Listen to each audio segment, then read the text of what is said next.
गुल की खुशबू है हवाओं में। अच्छा। मैं चलूं प्यार की राहों में, लेकिन मेरे पास टाइम नहीं है।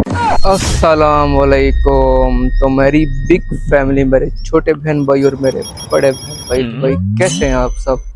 तो यार आज हम आए हुए हैं भाई गुल जमीन। अच्छा।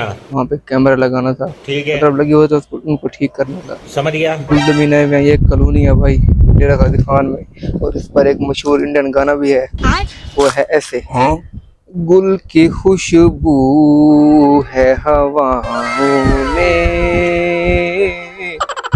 मैं चलूं प्यार की राहों में, लेकिन मेरे पास टाइम नहीं है। मैंने अपना काम पे मसरूफ था, इसलिए मैं प्यार की राहों में नहीं कर सकता भाई।